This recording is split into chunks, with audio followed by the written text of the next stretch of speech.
messieurs, bienvenue à Série 15, votre web TV dédiée au rugby languedocien de la 4e série à Homer, diffusée mercredi, jeudi et vendredi sur série15.fr.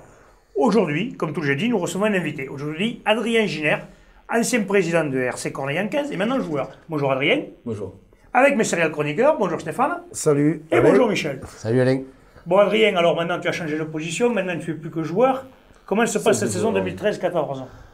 Eh ben, là, on démarre plutôt bien. C'est-à-dire qu'on a commencé les poules de brassage, on a affiché l'effectif qu'on a pu afficher au maximum. On a fait ce qu'on a pu sur les premiers matchs, les premières rencontres. À la sortie, bon, on sort en 4e série et ma foi, le premier match qui s'est déroulé dimanche s'est bien déroulé à notre faveur. Parfait. 42-3. C'est un bon bon début. début. Belle prestation. Ouais, en 3e série c'était compliqué je pense. Ouais, ça aurait été compliqué en 3e série. Bon, il y a quand même deux ogres là qui gagnent tout. Donc là, je pense que vous êtes à votre place et que vous allez pouvoir faire une bonne saison. Donc avec les clubs de l'Hérault, là c'était la première opposition avec les clubs de l'Aude. Tu sens comment la différence là? Ben, il faut dire, en fait, après ça peut pas trop être, je pense, un match référence face à Rieux, puisque je pense que c'est une équipe qui connaît les difficultés que l'on a eues nous la saison dernière, c'est-à-dire c'est une équipe qui se crée.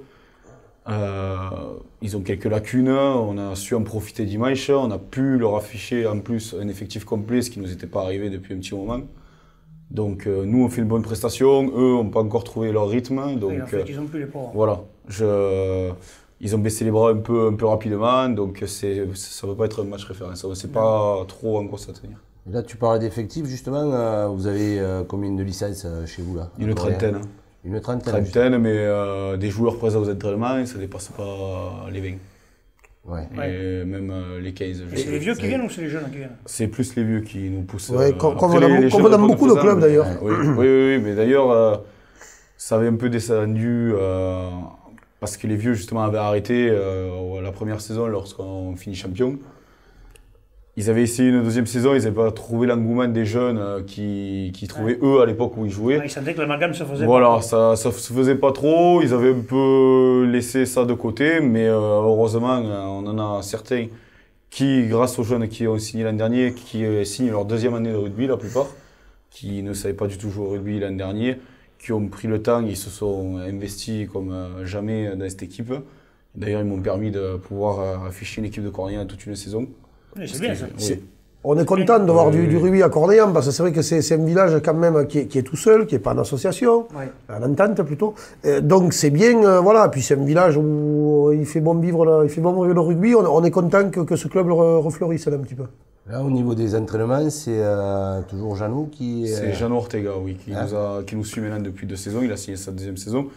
L'an dernier, on a eu la chance de tomber sur Jeannot parce que c'est trouver un entraîneur qui prend une équipe première pour apprendre le rugby, avoir la patience d'apprendre à faire des passes, à faire des plaquages, à plaquer les joueurs, tout simplement à plaquer les joueurs à la majorité de l'équipe. Il fallait trouver un entraîneur avec cette patience, voilà, c'est ça. C'est marrant, ton parcours, d'habitude on est joueur et puis on passe président, certains, et là toi tu étais président, bon tu n'es pas joueur, je suppose que tu jouais quand même l'an dernier aussi. Oui, ça fait 4 saisons que je fais à Cornellans. J'ai pris le statut de président, pas de force on va dire, parce qu'on était une dizaine de joueurs à vouloir faire en sorte qu'il ne s'éteigne pas ce club. Donc il fallait un président. J'ai pris ce poste, mais pour assurer la continuité du club. C'est-à-dire je l'avais pris dans l'idée de passer la main assez rapidement avec quelqu'un qui... Qui c'est aujourd'hui le président? Sébastien Billiard, qui devait prendre le club en tant que président pur et dur, mais qui par manque d'effectifs a repris une licence en tant que pilier cette année. Voilà, il fait partie de l'effectif de Cornellans aussi. Ouais. Donc c'est bien, voilà, mais c'est sûr que là c'est tout le monde. Ah oui, non, mais on est obligé avec l'effectif qu'on a, bien sûr. Mais c'est bien, ça prouve que les vieux ont envie que ce club reste. Ah non, mais... Ils n'ont pas laissé tomber les jeunes en leur disant, ben voilà, démerdez-vous maintenant. Non, au contraire. C'est bien. C'était une fameuse mal-équipe, hein, c'était le fameux nom là. Ah oui. Ça, dans les anciens, on retrouve qui là? Fabrou On a Sébastien Fabre qui d'ailleurs se surpasse cette saison, parce qu'on a Sébastien Fabre et David Molina, qui, justement, le fait qu'il y ait beaucoup de jeunes, on prenne petit à petit leur statut de vieux, d'anciens, qui amènent un peu leur savoir-faire, cadre un peu tout le monde. Et puis on a Guillaume Benoît, qui revient, qui était président les 2 premières saisons, qui a recréé le club, qui revient grâce justement à ces jeunes qui ont su le motiver ma foi, qui revient nous filer la main dans l'effectif et on en a largement besoin. On a 2-3 vétérans et quelques-uns qui, on espère, vont se décider. Et c'est quoi l'objectif de cette saison? J'allais y venir. Ah, pardon. Non, mais c'est bien. Non, mais attends, tu le poses, ça veut dire que tu t'intéresses au débat, c'est bien. Bon, il est... Les gars, vous me chambrez, là, c'est la fin de l'année, là. Je l'ai pas entendu, ça m'arrive, je peux avoir une... Voilà, hein, merci, c'est gentil. Alors, on va venir à la question du jour, alors. Non, mais l'objectif, alors... L'objectif de la saison. L'objectif d'abord, l'objectif. Tu lui poses une question, Non, ben écoutez, l'an dernier, je pense que la majorité de l'effectif, on a enfilé un maillot pour qu'un club persiste, continue à exister. On l'a réussi. Cette année, je pense que le maillot, on le met voilà, dans l'espoir. Avec plaisir. Bien sûr, avec plaisir et avec pas mal d'ambition. Cette première victoire, quand même, voilà, oui. ça doit vous... Oui, j'espère que ça va créer un engouement. Il va y avoir une bonne troisième mi-temps, cher Atug. Il y a eu une très bonne troisième mi-temps qu'on a partagée avec l'équipe adverse d'ailleurs, parce que bon, Rieux a fait la prestation qu'ils ont fait, mais bon, ils sont restés avec nous, on a fait la troisième mi-temps ensemble. Ah, c'est sympa ça. Oui, non, mais de toute façon, chez Atug, tout le monde est bienvenu. Et ma foi, j'espère que ça va créer un engouement chez nous qui fait qu'on va passer à un effectif assez raisonnable aux entraînements et pouvoir avoir les ambitions qu'on a inconsciemment au fond de soi, comme le maillot le dimanche. Tu as toujours envie de gagner. Bien sûr. On ne joue pas pour perdre. Personne. Alors maintenant, on va venir à la question du jour. Maintenant, messieurs, hein, si vous voulez bien, justement, on va venir à ces poules de brassage. D'ailleurs, on n'en parlera plus après, ça sera fini. Parce que là, c'est fatigant. Le pantalonnade, donc, justement, ton sentiment sur ces poules de brassage. Est-ce que ça vaut vraiment le coup qu'il y en ait ou est-ce qu'il faut vraiment les arrêter? Et il faut vraiment mettre les équipes à leur place et pas... Après, moi, j'ai connu les deux. Donc, en tant que président, l'année dernière, on m'avait mis d'office en troisième série dû à la prestation qu'on avait fait l'année précédente. Alors qu'on avait largement, même le niveau de cinquième série, s'il y en avait eu une, on l'aurait pris. Malheureusement, on n'a pas eu droit aux poules de brassage, donc on a fait la prestation qu'on a fait. Mais c'est vrai que c'était pas ridicule, puisque quand même, on représente... Enfin, ça a été difficile. Très difficile. Très difficile. Heureusement, j'ai ces fameux jeunes qui sont venus, qui ont répondu présent.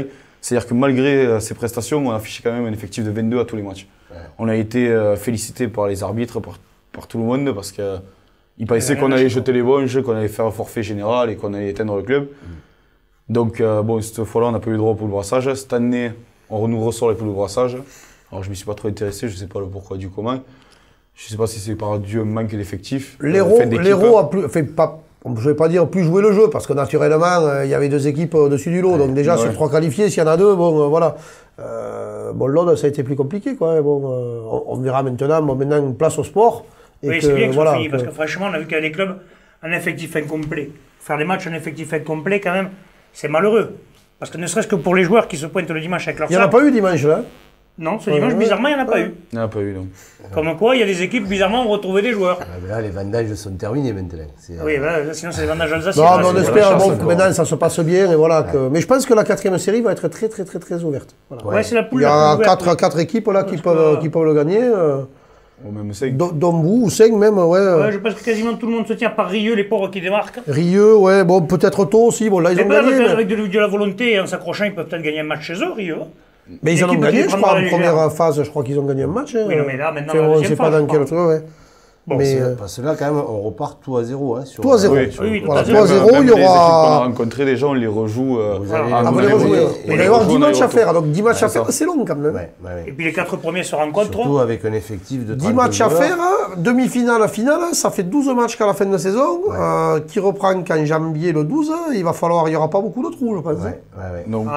C'est bien. Justement, et c'est bien qu'il y ait plus de trous, parce que là, vous restez un mois sans jouer. Un mois sans jouer, oui. Là, je pense que l'entraînement, mercredi, là, ça va être compliqué. Ça va demander quand même... Je pense, à moins que ça ait créé vraiment un engouement chez tout le monde, ce résultat que l'on a fait face à Rieux, et qu'on se retrouve que les mecs jouent déjà leur place pour les phases finales. Ouais. Ben écoute, on va te le souhaiter. On va te souhaiter une bonne fin de saison. Bonne fin de saison. On espère que vous ramènerez peut-être un petit quelque chose, on vous le souhaite. Ben, écoutez, messieurs, on se retrouve demain pour la dernière émission de l'année. Allez, transpirez bien sur tous les terrains. Ciao, allez.